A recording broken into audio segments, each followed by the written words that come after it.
오늘도 감사한 날입니다. 하나님께 찬양하면서 같이 함께 예배하겠습니다.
소리칠지어다. 시르를 부며 소물을 치고 아름다운 수금의 비파를 아우를지어다. 하나님을 찬양하며 예배합니다. 우리의 예배를 받으시옵소서. 예수님의 이름으로 기도합니다. 아멘.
너는 나 외에는 다른 신들을 내게 두지 말라. 너를 위하여 신의 구성을 만들지 말라. 너는 내 하나님 여호와의 이름을 망령되게 부르지 말라. 안식일을 기록하여 거룩하게 지키라. 내 부모를 공경하라. 살인하지 말라. 간음하지 말라. 도둑질하지 말라. 내 이웃에 대하여 거짓 증거하지 말라. 내 이웃의 재수를 탐내지 말라. 아멘.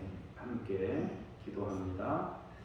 자비와 은총이 한없으신 하나님, 죄의 짐을 지고 메마르고 거친 삶의 길을 걸어가고 있는 저희들을 불러주시니 감사합니다. 저희들이 입술로는 주님께 순종하면서도 마음은 세상에 가까웠고 말로는 형제를 사랑하면서도 가슴으로는 자신만을 생각했습니다. 허락하신 은사를 선한 열매를 위해 사용치 못했고 베풀어 주신 기회를 주님 나라 확장을 위해 잘 쓰지 못했습니다. 이 시간 위로와 용서의 말씀을 믿고 주님 앞에 섰사오니 저희에게 긍휼을 베풀어 주옵소서. 예수님의 이름으로 기도합니다. 아멘. 침묵으로 잠시 기도합니다.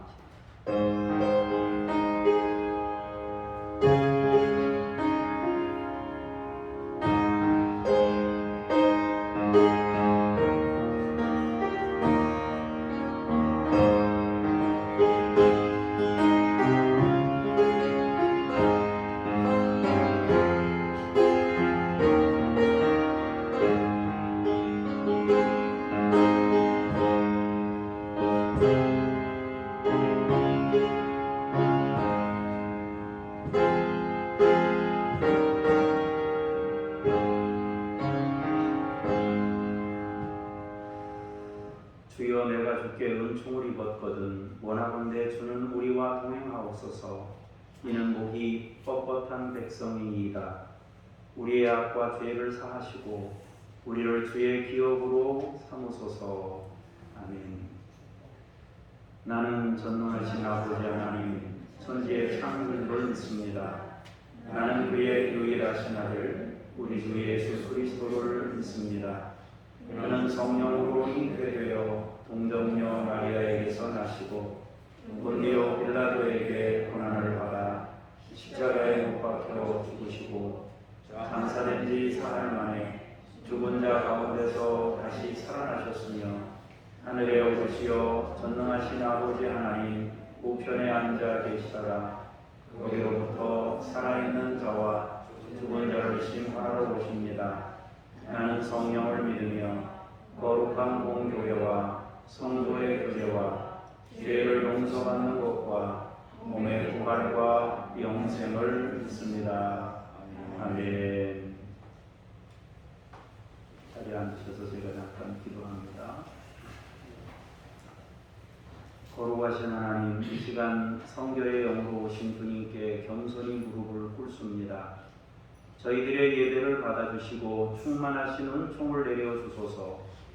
예배를 통해 생명을 얻게 하시고 하나님의 하나님 되심과 우리의 피조물됨을 알게 하옵소서. 우리가 예배를 통해 하늘의 것들을 공급받게 하옵소서. 영광을 맛보게 하시고 하나님을 체험하여 우리의 현실에서 변화를 보게 하옵소서. 가장 확실한 치유와 문제 해결과 풍성한 은혜와 축복이 예배를 통해 얻을 수 있게 하시고 기쁨과 감격으로 주님을 찬양하고 노래하게 하옵소서. 말씀을 주실 때 믿음을 창조해 주시고 기도할 때 우리의 더러움이 씻어지게 하시고 찬양할 때 권능을 힘입어 새로운 피조물로 거듭나게 하옵소서. 우리의 입에 새 방언을 주시고 우리의 감정에 감사의 씨를 심어 주옵소서.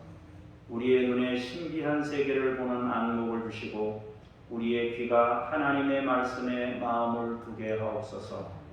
우리를 사랑하신 예수님의 이름으로 기도합니다. 아멘.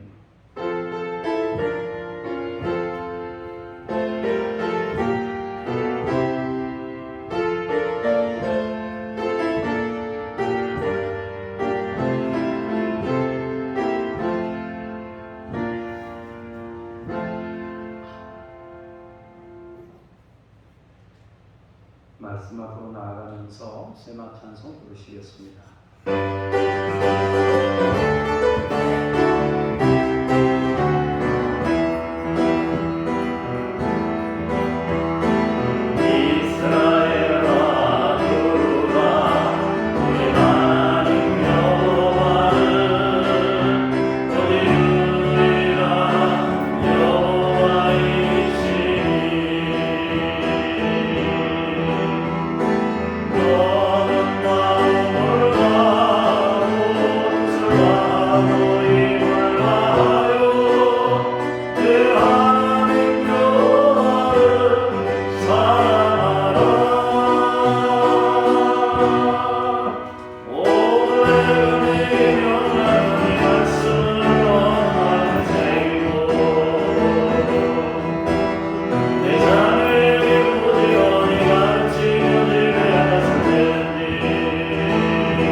하나님의 말씀을 봉독하겠습니다. 고린도후서 10장 1절 2절을 김미란 권사님께서 먼저 공독하시겠습니다. 너희를 대면하며 유순하고 떠나 있으며 너희에 대하여 담대한 나 바울은 이제 그리스도의 온유와 강령으로 친히 너희를 권하고 또한 우리를 신에 따라 행하는 자로 여기는 자들에게 대하여 내가 담대히 대하는 것이 너희와 함께 있을 때 나로 하여금 이 담대한 태도를 대하지 않게 하기를 구하노라. 아멘. 주님께 감사합니다. 김호연 집사님께서 나오셔서 연이어서 3절에서 6절까지의 말씀을 봉독해 주시겠습니다. 우리가 육신으로 행하니 육신에 따라 싸우지 아니하노니 우리의 싸우는 무기는 육신에 속한 것이 아니여 오직 어떤 견고한 진도 무너뜨리는 하나님의 능력이라. 모든 이론을 무너뜨리며 하나님 아는 것을 대적하여 높아진 것을 다 무너뜨리고 모든 생각을 사로잡아 그리스도에게 복종하게 하니 너희의 복종이 온전하게 될 때 모든 복종하지 않는 것을 하려고 준비하는 중에 있노라. 아멘. 주님께 감사합니다. 7절부터 이어서 봅니다. 너희는 외모만 보는도다. 만일 사람이 자기가 그리스도에게 속한 줄을 믿을진대 자기가 그리스도에게 속한 것 같이 우리도 그러한 줄을 자기 속으로 다시 생각할 것이라. 주께서 주신 권세는 너희를 무너뜨리려고 하신 것이 아니요 세우려고 하신 것이니 내가 이에 대하여 지나치게 자랑하여도 부끄럽지 아니하리라. 이는 내가 편지들로 너희를 놀라게 하려는 것 같이 생각하지 않게 하리라.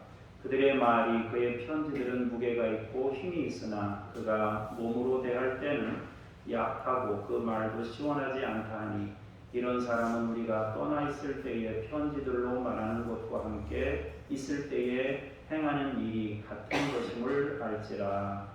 아멘. 주님을 찬미합니다. 아멘. 우리의 싸움이라는 제목으로 말씀을 함께 나누겠습니다. 성경에는 싸움에 대한 내용이나 기록이 넘쳐납니다. 신앙은 어찌 보면 전쟁입니다. 그런데 싸움을 좋아하는 사람 아무도 없어요. 모두가 싫어하는 것이 전쟁입니다. 그럼에도 불구하고 전쟁은 인간의 역사 속에 늘 있어 왔습니다. 왜 그런가? 대적자가 있기 때문입니다. 대적자가 없으면 싸움이 필요치 않습니다. 그러나 대적자들이 있기 때문에 불가피하게 전쟁이 필요한 것입니다. 그런가 하면은 전쟁이라는 것은 지킬 것이 있기 때문에 전쟁을 하게 됩니다. 지킬 것이 없으면 전쟁할 이유도 없습니다. 그렇지만 우리에게는 지켜야 하는 가치가 있습니다. 그 가치를 지키기 위해 싸우는 것입니다. 도전자들이 있기 때문에 싸우는 것이고 지킬 것이 있기 때문에 싸우는 것입니다. 내 사랑하는 가족을 막 남들이 잡아가는데 멍하니 쳐다보고 있을 수는 없잖아요. 우리 믿음의 사람들이 믿음이 막 떨어져 나가는데 멍하니 바라보고만 있을 수는 없잖아요. 많은 사람들은 우리가 알고 있는 그 가치를 만나기 전까지는 우리 믿음의 사람들을 부정하는 특성을 갖습니다. 첫 번째로는 신앙이 뭔지 몰라서 부정하고, 어떤 사람들은 아예 알려고 하지도 않고 무작정 반대하는 사람들도 있습니다. 우리의 싸움은 두 가지로 이루어질 수 있는데, 하나는 우리의 가치를 지키기 위해 싸우는 것이고, 다른 하나는 그 가치를 우리를 반대하는 그들에게도 전수해야 하는 싸움입니다. 얼마나 어려운 일이에요. 내 가치를 내가 지키는 것과 함께 나를 반대하는 사람에게 그 가치를 전수해야 되니까 얼마나 어려운 일이겠어요. 그죠? 그것도 강제력이나 물리력을 동원해서 가치를 전수할 수 있는 게 아니에요. 하나님의 가치는 그렇게 해서 전달이 될 수가 없습니다. 그렇게 해서 만약에 전달된다면 그 가치는 하나님의 가치가 아닌 그 순간 세상의 가치로 바뀔 테니까요. 과거에 우리 이 역사 속에서, 기독교 역사 속에서도 그런 방식으로 복음을 전하는 과정이 있었고, 그것은 큰 실패와 또 엄청난 역사에 나쁜 흔적들을 남기고 마무리됐던 것들도 보게 됩니다. 물론 그걸 통해서 구원받은 사람들도 있기는 있어요. 그렇지만 득실을 따지자면은 폐해도 굉장히 많다는 것입니다. 우리는 누군가를 타도하는 사람들이 아닙니다. 누군가를 해치는 전투를 하는 사람들이 아니에요. 우리는 가치를 심는 전투를 하고 진리를 알리고 가치를 전수하는 전투를 하는 사람들입니다. 사람들은 누구나 자신이 믿고 있는 대로 살아갑니다.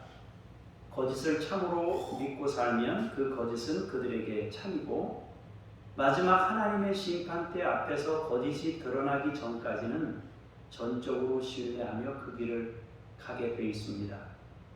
그러나 마지막에 그것이 거짓임을 알았을 때 사람들이 얼마나 허무할까요? 그러한 결과는 우리 모두에게 가장 두려운 일입니다. 마지막 주님 앞에 섰는데 내가 인생을 헛살았다고 생각한다면 얼마나 끔찍한 일이에요. 인생을 사는 동안 굉장히 힘들게 살았는데 마지막에 주님이 잘 살았다 그러면 감사한 일이잖아요. 그런데 마지막 순간에 잘 못 살았다 그러면 지금까지 살아온 게 다 전적으로 다 부정당하는 거니까 얼마나 안타까운 일이겠어요. 우리는 우리의 적을 분별해야 됩니다. 엉뚱한 것을 적으로 규정하면 우리 자신에게 엄청난 손실을 가져올 수 있습니다. 그러므로 적을 바로 분별할 수 있어야 됩니다. 그리고 우리는 참과 거짓을 분별해야 합니다. 참을 알면 전투는 손쉽게 승리할 수 있습니다. 거짓을 참으로 믿는 동안은 전쟁은 패배의 수렁에서 벗어나지 못합니다. 아군을 막 죽이는 일이 생길 수도 있어요. 그러므로 적을 분별하고 참과 거짓을 분별하는 지혜가 필요합니다. 제가 잘은 모르지만 암이라는 병이 무서운 이유가 암균이 세기 때문에 무섭다기보다는 우리 안에, 내 안에 있는 세포가 변형돼서 그 암세포가 우리 편인 줄 알고 안 죽인다 그러네요. 정확한지는 모르겠습니다만 얘가 대처해서 얘를 죽여야 되는데 암균하고 싸워야 되는데 안 싸우는 거예요. 그러면 어떻게 이기겠어요? 적을 물리쳐야 되는데 적이 우리 편인 줄 알면 어떻게 싸움이 되겠어요? 그러니까 참 어려운 일이 아닐 수 없는 거죠. 우리가 싸워야 될 적이 뭔지를 알고 또 우리가 지켜야 될 것이 무엇인지를 알아야 되는데 지켜야 될 건 안 지키고 멸해야 될 것은 붙잡고 살면은 어떤 결과가 벌어지겠어요? 그런 일들이 있을 수 있다. 지금 사도 바울은 그 얘기를 하고 있는 거예요. 오늘 본문에서. 자, 먼저 1절, 2절을 보시도록 하겠습니다. 1절, 2절을 봅니다. 시작.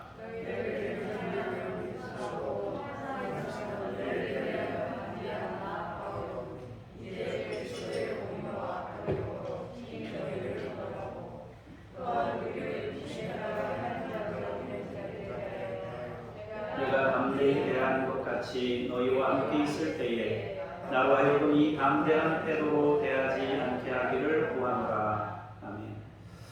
고린도 교회는 은사가 많았던 교회고요. 좋은 교회였습니다. 그런데 몇 가지 문제도 같이 가지고 있었습니다. 예로 파벌 문제라든지 거짓 사도 문제가 있었고 아직은 신앙이 정립되지 않은 상태에 있었기 때문에 궁금한 것이 많았어요. 신앙 안에서 궁금증을 가지고 있는 것들이 많이 있었습니다.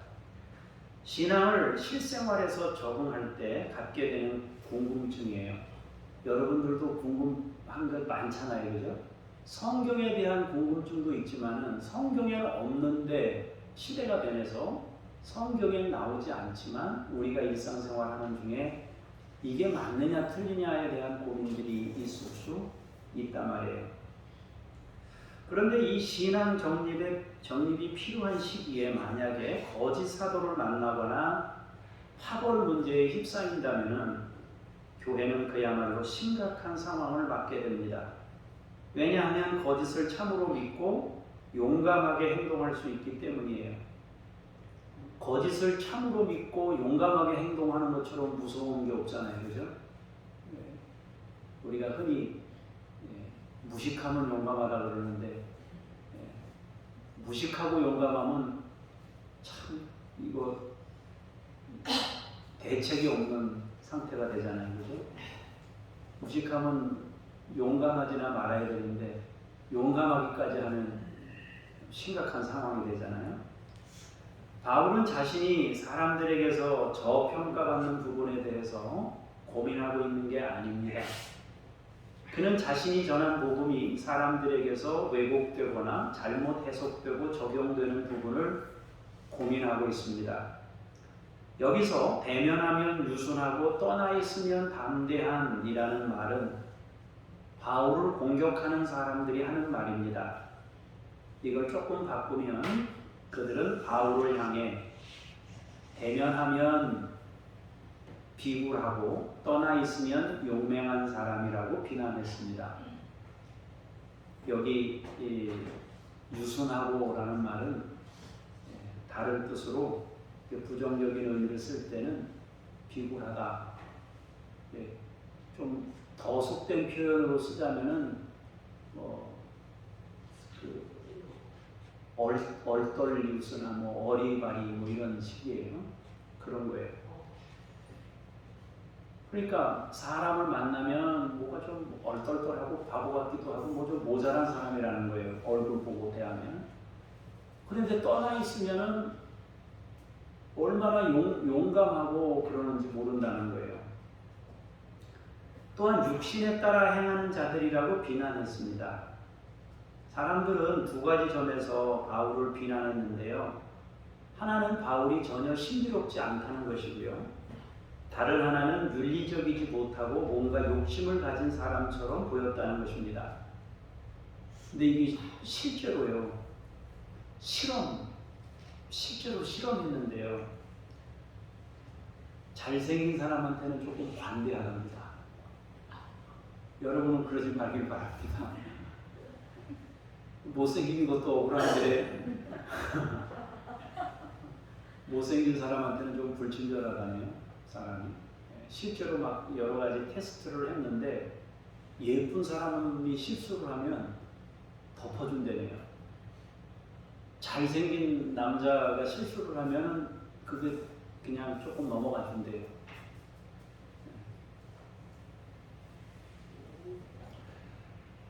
어떤 신부님이 계셨는데 신부님이 덩치가 마동석 같은 거예요. 사람들이 슬금슬금 막 피해요. 근데 나중에 알고 보니까 신부님이에요. 그러니까 그 외형을 본다는 것이 우리 육신이 눈이 있으니까 그런 거예요. 하나님의 종이라고 하는 사람이 자신들에 비해 특별해 보이지 않는다는 거예요. 바울은 예루살렘 교회의 구제를 위해서 도움을 요청한 적이 있어요. 못생긴 사람이 도움까지 요청한 거예요. 쉽게 말하면. 사람들은 그것을 비난한 것처럼 보입니다. 어떻든 바울은 주님의 온유와 관용으로 성도들을 대하고 싶어 했어요. 그러나 계속 엉뚱한 문제로 접근한다면 온유와 관용이 아닌 담대함, 즉 용맹함으로 상대할 수밖에 없다고 말합니다. 다시 말해서 이렇게 계속 나온다면 내가 엄하게 대처할 수밖에 없다. 내가 엄하게 대처하지 않을 수 있도록 좀 도와다오. 그 얘기를 지금 하고 있는 것입니다. 바울은 사람들이 자신을 주목하는 것을 바라지 않았습니다. 다만 자신이 전한 메시지가 손상되는 것을 가슴 아파합니다. 그리고 전한 메시지보다 중요한 것은 그 메시지를 통해 사람들이 주님을 만나게 되는 일입니다. 제일 중요한 게 주님이고, 두 번째가 주님을 전한 그 메시지고, 마지막이 바울이에요. 근데 사람들은 메시지도 주목을 안 하고 주님도 주목을 안 하고 바울만 보고 있단 말입니다. 바울에 대한 오해는 메시지에 대한 손상을 가져오고 그것은 결국 주님을 만나지 못하게 되는 원인이 된단 말입니다. 그것 때문에 고민하고 있는 것입니다. 그러면 우리 하나님께서 잘생긴 사람들만 주의적으로 삼으면 되지 않을까? 그런데 성경에 뭐라고 되어 있습니까? 약한 자를 들어 강한 자를 부끄럽게 하신다. 사람들은요, 약한 사람들이 열심을 내는 걸 보면 힘이 돼요. 나보다 잘 나가는 사람이 잘하는 거 보면 안 그래요. 근데 못한 사람이 열심을 내는 거 보면 안 됐고 도와주고 싶고 고맙고 그래요. 하나님이 약한 사람을 들어 강한 자를 부끄럽게 하셔요. 우리 하나님이 참 멋있는 거예요. 우리보다 생각이 모자라서 하나님께서 여러 사람을 막 쓰시는 게 아니란 말입니다. 자, 3절에서 6절을 보실게요. 시작. 우리의 싸움은 무기는 육신에 속한 것이 아니요 오직 어떤 견고한 진도 무너뜨리는 하나님의 능력이라. 모든 이론을 무너뜨리며 하나님 아는 것을 대적하여 높아진 것을 다 무너뜨리고 모든 생각을 사로잡아 그리스도에게 복종하게 하니 너희의 복종이 온전하게 될 때에 모든 복종하지 않는 것을 벌하려고 준비하는 중에 있노라. 아멘.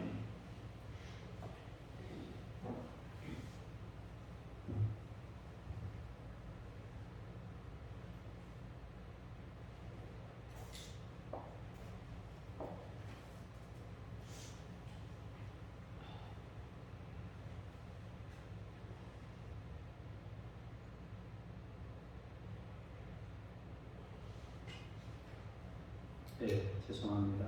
한꺼번에 이유가.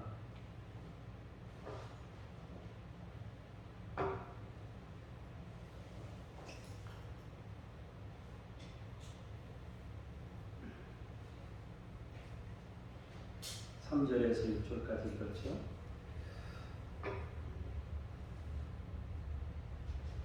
우리는 육신을 가진 사람으로 시간과 공간이라는 제약을 받으며 살아갑니다.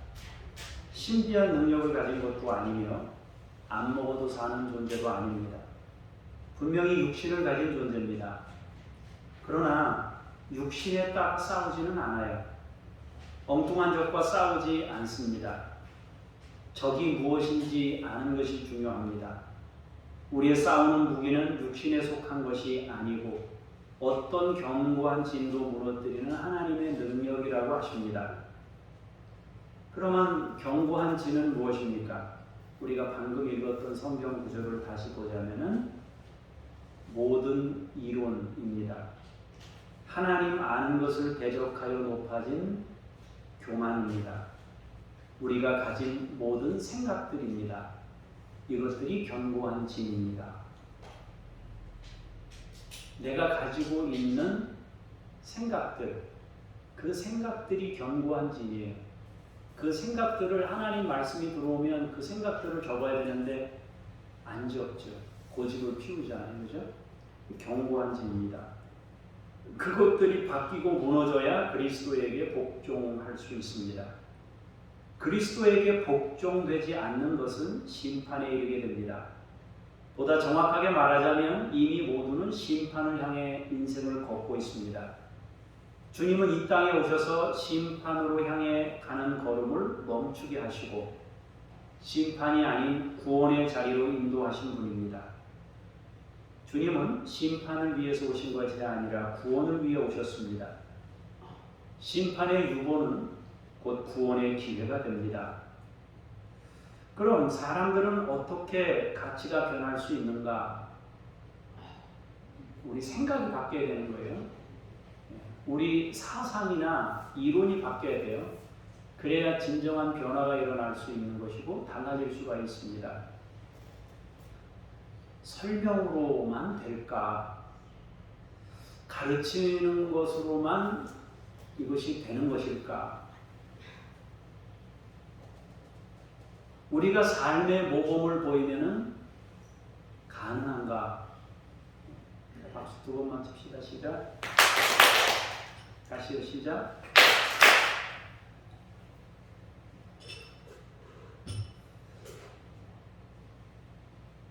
설명으로만 사람이 변화되나? 가르치면 바뀌나? 삶의 모범으로 보여주면 달라질 수 있나? 다 맞는 말이에요. 그러나 보다 근원적인 방법에 이르러야 되는데 그것은 사람들에게 예수님을 만나도록 해야 됩니다. 진정한 능력은 거기서부터 나오기 때문이죠. 여러분들이 하나님 만날 수 있기를 축복합니다. 주님을 만나야 가치가 변합니다. 그분은 가장 위대한 설명과 가르침을 주셨고 삶으로 거울이 되셨습니다. 바울은 사람들이 그 주님을 만나 그분 안에서 살기를 원하고 있습니다.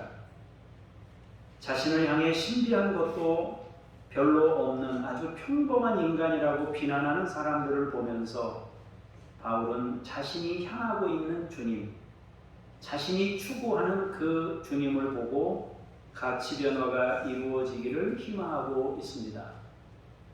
마치 어린아이랑 똑같은 거예요. 자, 어린아이가 뭐라 그래요? 이렇게 저기 좀 봐 그러면 저기를 안 보고 어딜 봐요? 여기를 본단 말이에요. 손가락을 본단 말이에요. 이렇게 가르칠 때 가리키는 곳을 볼 수 있어야 진짜란 말이에요. 근데 이렇게 하는데 왜 손가락을 하나만 피고 있어? 이러고 있는 거예요, 사람들이. 사도 바울이 지금 관심을 기울이는 건 뭐냐면 자기가 주님을 향해 뛰고 있는 거예요. 주님을 향해서. 그러면 주님을 향해 뛰고 있는데 내 모습을 보지 말고 이 사람이 바라보고 바라보는 그곳을 보라고 지금 바울이 얘기하고 있는 거예요. 자, 7절부터 보실게요. 시작. 자기가 그리스도에게 속한 줄을 믿을진데 자기가 그리스도에게 속한 것 같이 우리도 그러한 줄을 자기 속으로 다시 생각할 것이라. 주께서 주신 권세는 너희를 무너뜨리려고 하신 것이 아니요 세우려고 하신 것이니 내가 이제 이에 대하여 지나치게 자랑하여도 부끄럽지 아니하리라. 이는 내가 편지들로 너희를 놀라게 하려는 것 같이 생각하지 않게 함이라. 그들의 말이 그의 편지들은 무게가 있고 힘이 있으나 그가 몸으로 대할 때에는 약하고 그의 말도 시원하지 않다 하니 이런 사람은 우리가 떠나 있을 때에 편지들로 말하는 것과 함께 있을 때에 행하는 일이 같은 것임을 알지라. 아멘.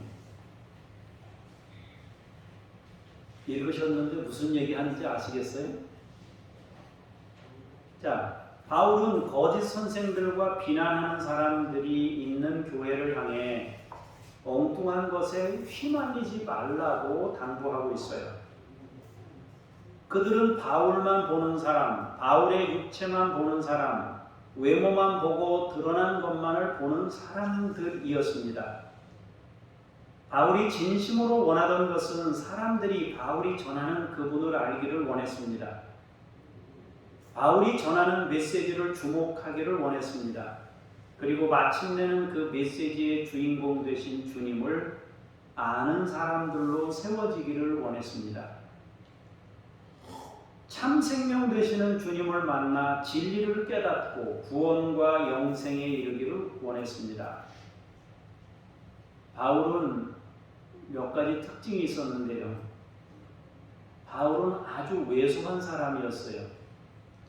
왜소한 사람이라고 하면은 우리가 생각할 때 아마 여기에서 여기 있는 사람들 중에는 바울보다 작은 사람은 아마 없을 정도로 바울이 굉장히 작은 사람이었습니다. 공부를 많이 했기 때문에 글솜씨가 있었어요. 문장력이 탁월했습니다. 그런데 키가 작고 건강도 안 좋았어요.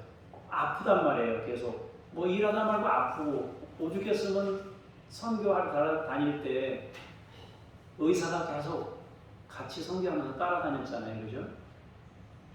그러니까 키도 작고 건강도 약했어요. 또 한 가지 약점이 있었는데 그게 뭐냐면 말을 잘 못했어요. 말을. 그 유명한 목사님 중에 저 인천에 계시는 그 나경윤 목사님 같은 분이 말을 하도 못해가지고 말을 하도 못했는데 몇만 명 목회를 하시다가 은퇴하셨어요. 말을 못했는데 말을 하도 못해가지고 부목사 때 담임 목사님이 부르신 거예요. 불러가지고 내가 진지하게 얘기하는데 너는 목회를 그만두는 게 좋겠다. 전도사 때인가 불러가지고 말을 그렇게 어눌하게 해가지고는 목회 못한다. 그러니까 좀 다른 걸로 전향했으면 좋겠다. 근데 끝까지 했잖아요. 그리고 엄청난 역사가 일어났어요. 그 목사님이 죽을 병에 걸려가지고요. 한 달인지 40일 만에 깨어난다고 해요. 전교인이요. 매일같이 모여서 막 불구덩이처럼 막 기도했어요. 전교인이 모여가지고 살려달라고. 목사님 살려달라고. 그래가지고 그 목사님 살아난 거예요. 그리고 그 위대한 사역을 감당하셨거든요. 그러니까 왜소해. 건강도 신통치 않아. 말도 어눌해요.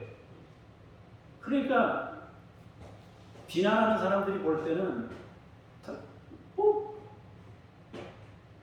복음을 전하는 목사님이라는 분이 뭐 맨날 삐실삐실한 데다가 뭐 생긴 것도 그렇고 키는 작지 뭐 상태가 이상하단 말이에요.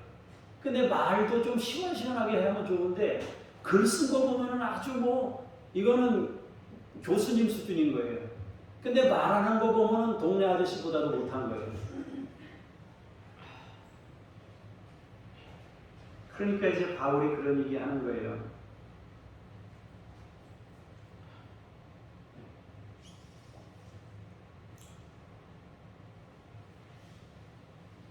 내 안에 있는 그 중심에 그리스도를 향한 불타는 마음이 있었어요.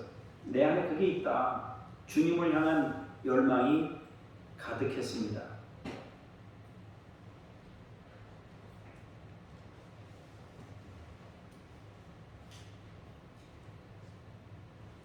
그는 전 세계를 돌며 복음을 전하는 사람이었습니다. 함께 있을 때와 떠나 있을 때라는 것은 그가 자주 이동하면서 복음을 전하는 것을 증명합니다. 바울은 동일한 가치를 전했습니다. 가슴에 주님을 품고 동일한 가치를 전달했습니다.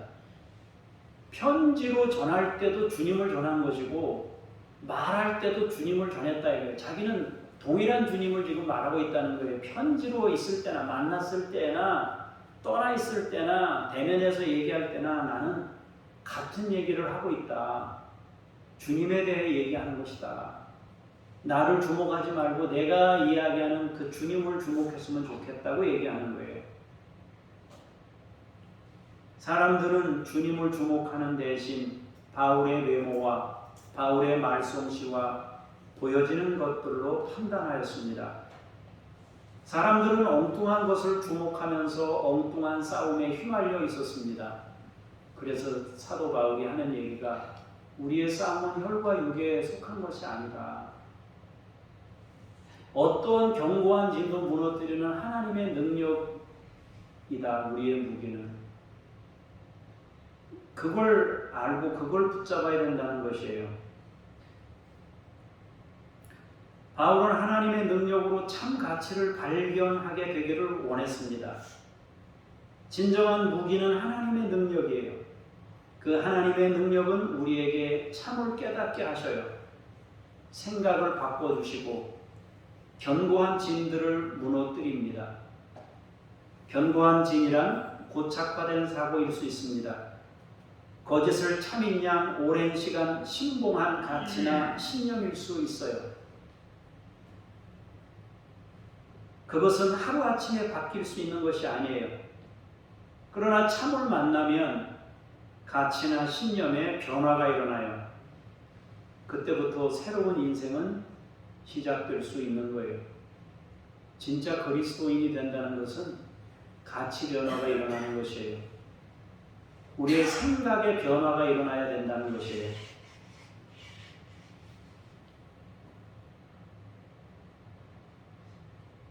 우리는 주님을 만나기에 숨쉬며 하나님의 숨결을 느끼고 있습니다.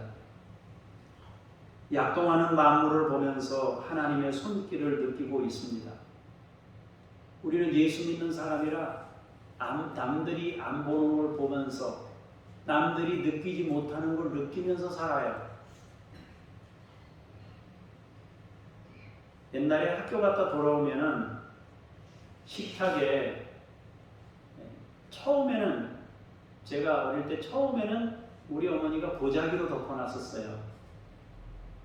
그러다가 중학교 좀 넘었나 그랬는데 그거 뭐라 그래요? 그 덮는 거 식탁에다 덮어놓는 거 뭐 우산처럼 생긴 거 있잖아요.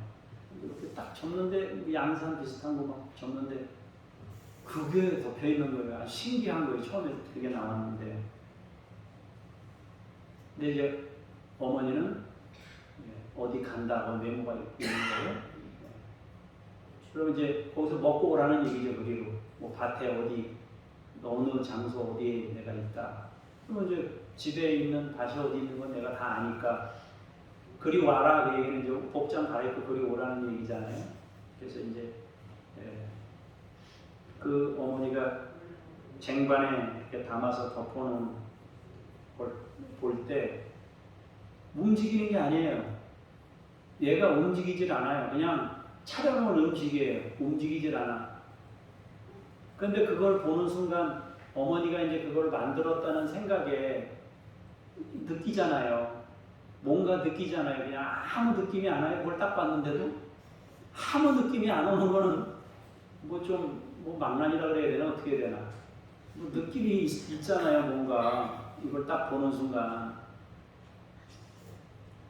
하나님께서 이 만물을 창조하셔가지고 우리가 어머니가 밥상 차려놓고 어디서 만나자 그렇게 한 거나 하나님이 이 세상 만물을 지어놓으시고 딱 이렇게 펼쳐놓으신 걸 우리가 보면서 느낌이 안 온다는 거는 이상하잖아요. 그죠? 느껴져야 정상이잖아요. 아침에 눈 떠서 호흡을 하면서 이 숨이 들어올 때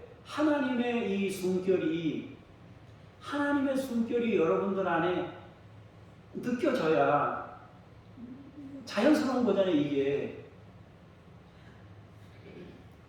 만물을 보면서 그 풀 한 포기를 보면서 그 자라나는 식물을 보면서 하나님의 손길이 거기 묻어있는 그 아름드리 나무나 장관들을 보면서 그런 생각이 든단 말이에요. 놀랍다. 하나님의 손이 놀라우시다. 그런 생각이 든단 말이에요. 여러분들도 아마 어떤 느낌을 받을 거예요. 저도 가슴이 막 뭉클해요.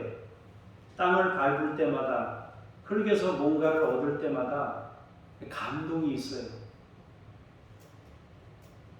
시를 잘 못 써가지고 내가 시를 쓸 수가 없어서 좀 그렇긴 한데 이렇게 좀 글을 쓰는 능력이 좀 있었으면은 좀 잘 이렇게 써서 여러분들에게 한 편씩 이렇게 좀 발표도 하고 그러면은 이런 마음을 담아서 하면은 참 좋겠다는 생각이 드는데 내 대신 우리 아내가 좀 잘 담아가지고 표시했으면 좋겠어요.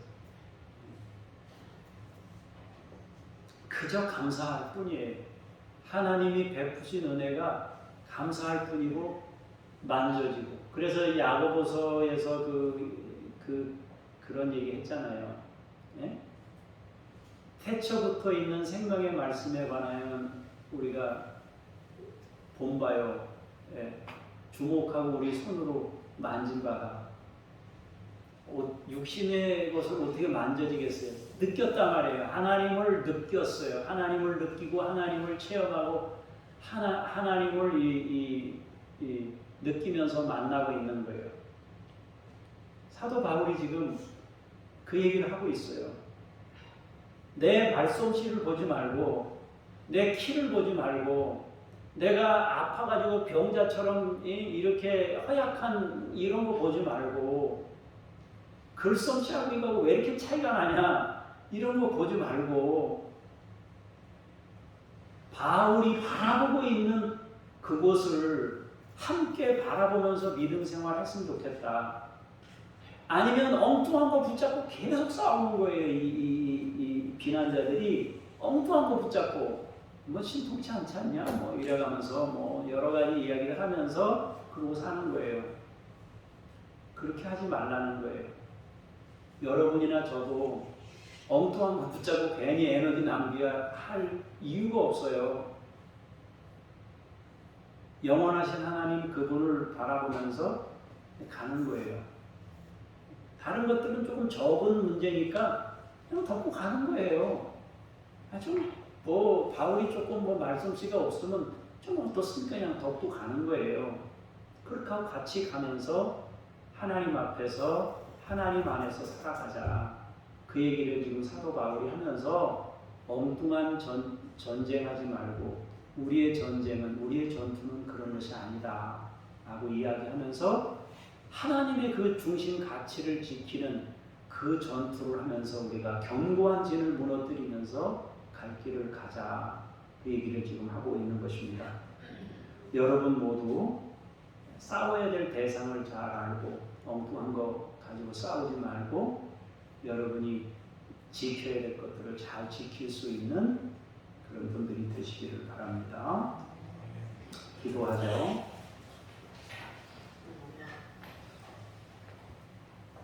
주목하지 않아야 될 걸 주목하며 무슨 큰 문제나 있는 것처럼 다투고 휘말려 있고 거짓에 빠져 있는 또 그 비난하는 사람들의 모습을 보며 사도 바울이 교우들을 향해서 우리의 진정한 무기는 하나님의 능력이고 견고한 진이 무너져야 될 것임을 말씀하십니다.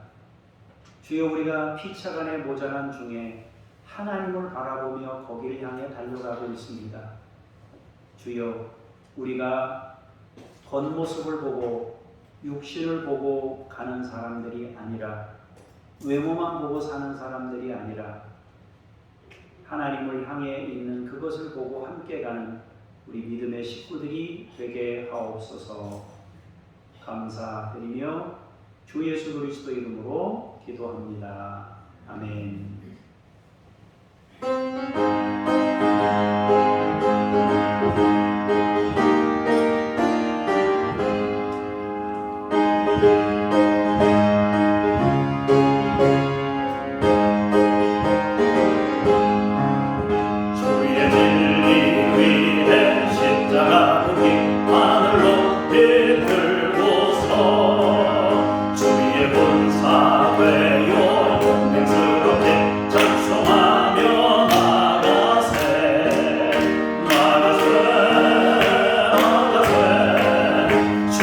예수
믿음의 식구들이 예물을 구별하여 올려드립니다. 하나님께서 받아주시고 사랑하는 우리 믿음의 식구들이 본질되는 것을 향해 살 수 있는 믿음의 사람들이 되게 하옵소서.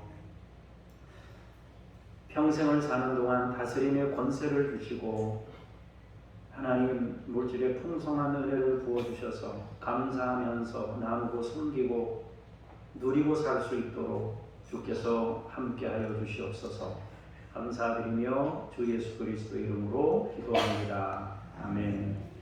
하늘에 계신 우리 아버지, 아버지의 이름을 거룩하게 하시며 아버지의 나라가 오게 하시며 아버지의 뜻이 하늘에서와 같이 땅에서도 이루어지게 하소서.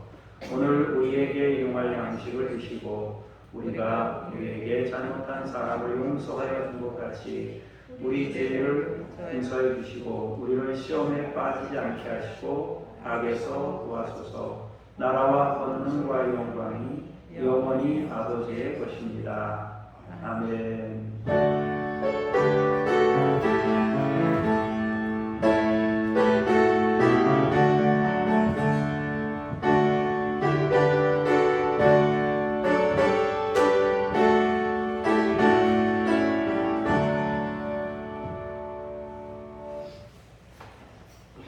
중보기도 내용을 보겠습니다. 정치, 경제, 사회가 안정되게 하시고 건강하고 정의로운 민주국가가 이루어지도록 6월달은 호국의 달인데 국가를 위해서 여러분들이 기도할 수 있기를 바랍니다. 라오스라는 나라가 있는데 여기 우리 아시아권에 있는 나라입니다. 그리스도인들이 고난 중에도 믿음으로 승리하고 생명의 복음이 왕성해지도록 위해서 기도할 수 있기를 바랍니다. 대부분의 종교의 자유가 있다고 해도 힘든 가운데 살아갑니다. 오순절은 두 번째 주일이고요. 매주 한 번 중보기도에 힘쓸 수 있기를 바랍니다. 주보에 있는 곳 암송 요절이 있으니까 6월달 한 달 동안 열심히 여러분들 암송해 보세요. 출애굽기 24장에 있는 말씀인데 이거 진짜 굉장한 말씀입니다. 하나님 안에서 누리고 하나님 안에서 감사하면서 주님 안에서 먹고 마셨다. 이제 교제의 문이 활짝 열린 출애굽기에서 굉장히 중요한 핵심 요절이기도 한데요. 여러분들 암송하시면 좋겠습니다. 안쪽에는 요 앞에 있는 표를 제가 넣어놨습니다. 예배가 생명이니까 여러분 예배를 귀히 여기시고 오후 예배 때도 여러분 참석하시고 수요 예배 때 여러분 순서 맡으신 분들 좀 자주 보시고 빼먹지 좀 말아주세요. 부탁합니다. 네, 기도하겠습니다.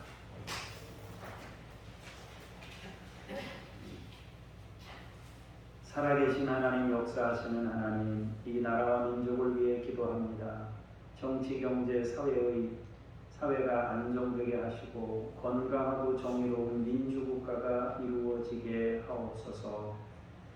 라오스를 축복하며 기도합니다.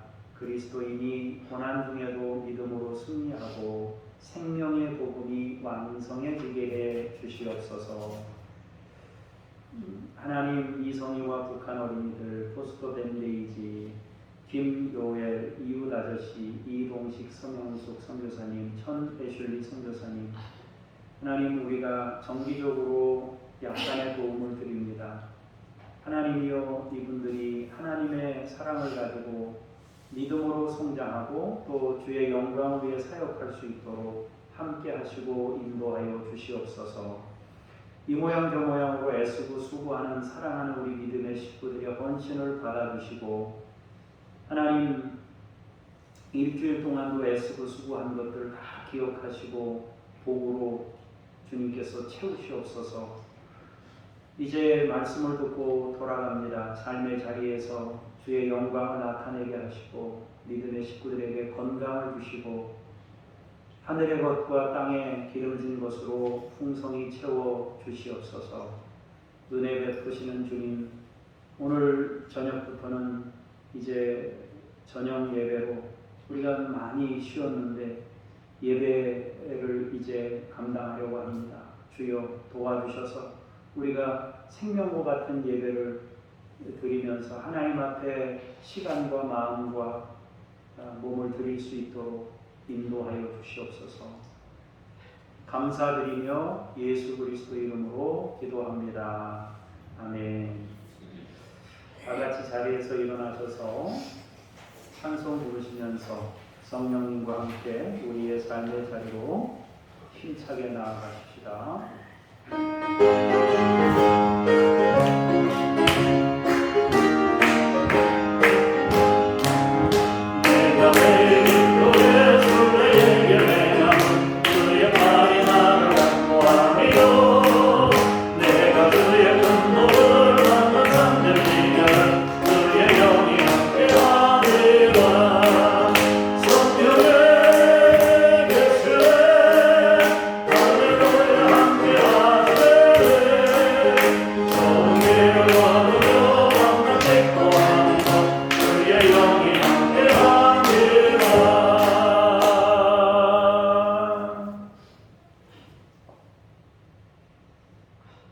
이제는 예수 그리스도의 은혜와 아버지 하나님의 그 크신 사랑하심과 성령님의 역사하심이 오늘 말씀을 통하여 은혜받고 믿음의 삶을 살기를 원하고 다짐하며 돌아가는 하나님의 사람들 머리머리 위에 교회 위에 이제로부터 영원까지 함께 하시기를 간절히 축원하옵나이다. 아멘.